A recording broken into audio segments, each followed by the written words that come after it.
Well, Jordan, welcome to Crabble, welcome to Dover Athletic. You got your second game on the belt, unfortunately a defeat today. But what it's like to be at Dover Athletic, because actually you're a lifelong fan, aren't you? Yeah, so I've been coming since a young boy with my granddad. Obviously we sit over there, which is quite cool. I was actually a mascot when I was about 7 or 8 with my sister, so that was quite cool. And it's always been something as a tick box for me to be able to come and play here in front of my granddad and play for the club. So it's really good. So that sort of era, who were the players played for Dover back then? Adam Birchall, Mitch Walker played as well. So I've actually got a picture of me and Adam Birchall standing next to the stand that's down there. So that was quite cool. Yeah, he's an old friend of mine, Birch. Obviously okay. now in charge, of course, of the Arsenal Academy. Yeah. So he's doing really well. Well, he did really well for Dover as well, and now he's obviously doing really well still in football, just managing. Yeah. What's it like being with Mitch? Because of course, Mitch was playing back then, and he's one of the 3 goalkeepers at the club now. Yeah. So Mitch has been great with me, obviously coming in. Obviously he's had his issues with his knee, but he's been a top guy, helping me with everything, like just simple tactics that they play with, and he's just a good inspiration to look at for this club, definitely. Now, obviously, you're from Canterbury, aren't you, originally? Yeah. So just tell us about your football journey. Where did it all start for you? So I played grassroots football here at Surrey Kings. That holds a really special memory in my heart. Then went on to obviously play secondary school football. Met some of my mates down there. Ended up playing in a one-off tournament in Maidstone at the Gallagher Stadium. I got scouted by Chelsea and Millwall at the same time in the same day. Ended up going to Chelsea to start off with. Was there for a year. Didn't work out there. So then under 14s I went to Millwall, and then from 14 to 20/21 I was at Millwall, and then went to Barnet, and then obviously left Barnet in the summer/August for personal reasons to me, and then found myself at Welling. I didn't do as well as I wanted to do at Welling, and now I'm here. So. Yeah, absolutely brilliant. And going back to Chelsea, I mean, obviously, Yeah. it's a huge football club. Just tell us what that was like coming through. What was that like as an experience? Well, it was like nothing I'd ever had before, because obviously I was so used to playing grassroots football on Sunday league pitches, and just going, when the first time I turned up to the training ground, I was in awe. It's just such a different world, and the facilities that they've got is an absolute joke. So it was quite special to be there, and I was quite privileged to be there, and looking back, it was definitely a stepping stone in my career. Who were the sort of players that were coming through at the time when you were there? Levi Colwell, Lewis Bate, yeah, they're the boys that I can definitely think of. There's quite a few boys that are still playing. Miles, I've forgotten where he's playing now. Obviously I played with Sam Adozie at Millwall, and he was a really, really good talent at Millwall.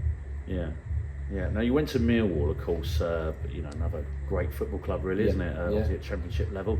So just tell us what that was like. Who were the sort of players that you were rubbing shoulders with, and what did you learn from that experience? I definitely became a man in that extent. Obviously, being around Millwall and the club itself, it has an aura about itself, and you have to hold yourself to that aura. I think that's definitely something that I will try and bring. Is it a sink or swim situation, is it? I think it definitely is. At the club, you've definitely got to be able to sacrifice part of yourself for the team, and I think that's something that every team should have. Mill were great in my development. I worked with good goalkeeping coaches, Andy Marshall, Glyn Schimmel. Lee Turner was a big part of my development, I think, him and Glyn Schimmel, because obviously Lee had worked with the club for years, and he was a great coach to me in that time where I was just transitioning into professional football, as we say. And of course, you talk about Andy Marshall, I know him very well. I mean, he's played hundreds of games in the Football League. Yeah. So being around those guys with so much experience, that must have been sort of incredible. I do look back and think, could I have taken more? So that would have been something that I might have said to my younger self, 100%, because obviously if if you start picking brains of someone that's played silly amounts of games, you're going to learn new things all the time. So I think that's definitely something that I wish I learned back on. Yeah. Now, of course, you went to Barnet, another very successful club at non-league level, obviously in the Football League. Yeah.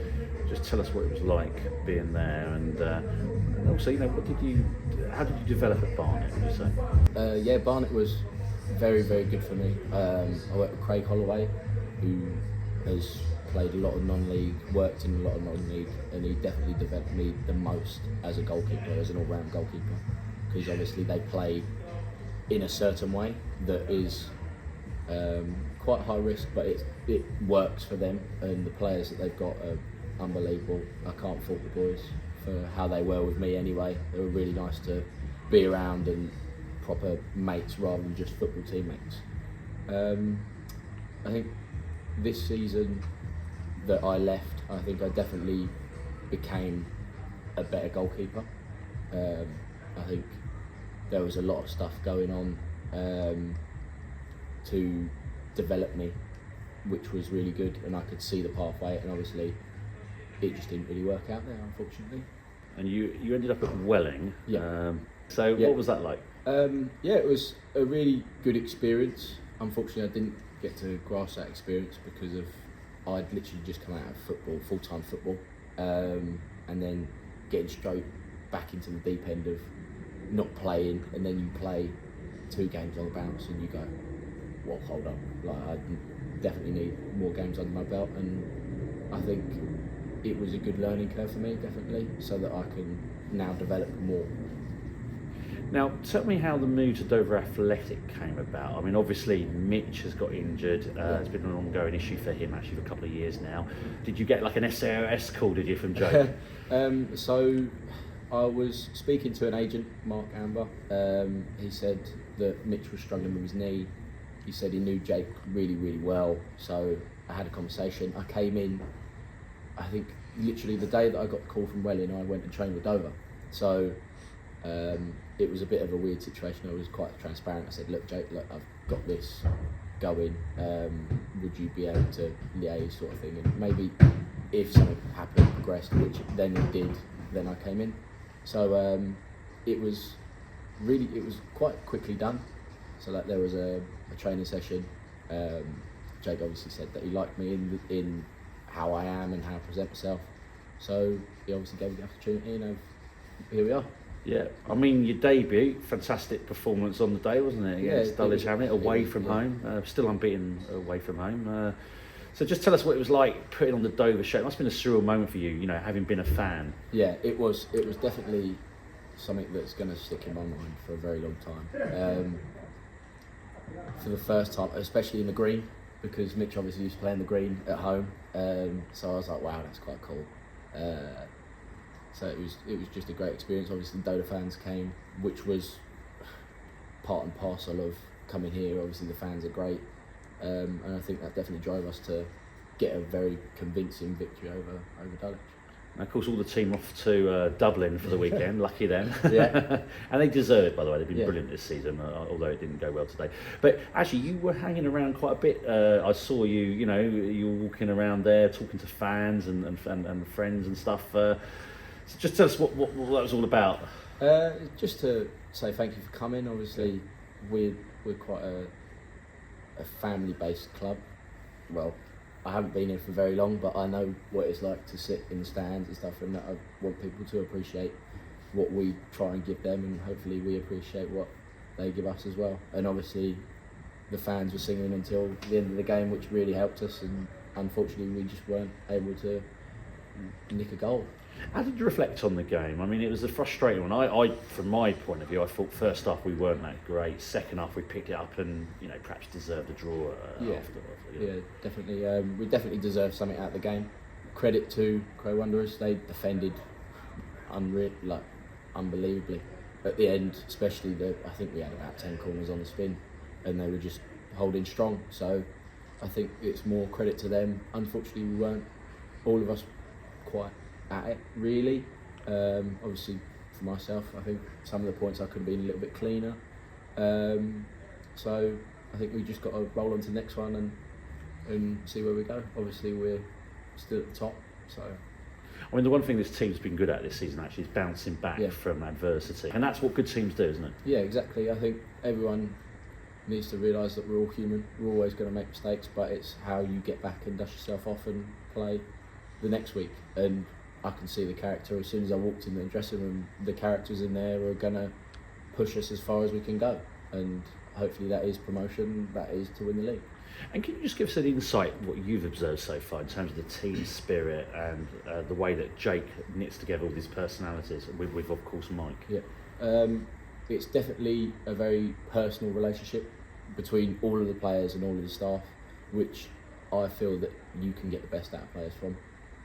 Jake is constantly asking how you are. He'll go and talk to you 1v1. He'll obviously criticise games, and that is fair enough, and then he'll give you advice, which then makes it a lot easier to digest, and you can develop better as a player. And the boys are top, so that's all I can say. And what's Mitch been like? I mean, of course, you know, as you say, you remember him back in the day, and he's slowly getting fit now, isn't he? He's able to put his gloves back on, which is good news. Yeah. What's he been like working with him? Yeah, he's been great. He's really helped me as soon as I came in. He was very welcoming, made sure I needed everything that I got, even at the Dulwich game. And today, he came today, was not involved in the warm-up, but he was there just to talk to, pick his brains about silly things, and he's been really, really, really helpful.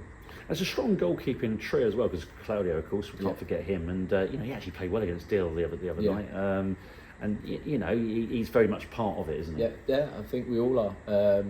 Definitely, when we've been called on, I think we've all played our part, and I think that's a really good sign to have three of us that can definitely play. Yeah. And now is it just a case of just keep putting in these performances and hopefully, from your point of view, make it difficult for Mitch to get back in the side? Yeah, of course, that's the big aim. I want to be playing competitive football constantly, and it's healthy competition, I suppose, especially as I know Mitch. I think he might thrive off that as well, and Claudio as well. So we've just got to see how it goes. And just finally, aims for the rest of the season just to win promotion, I suppose. I think we've just got to go game by game. Obviously, we are top. We know that we're top, and we're going to be the ones to beat, and everyone's going to know that. So I think we've just got to go game to game and make sure that we're at it, and make sure that the fans get there as well, so they can support us.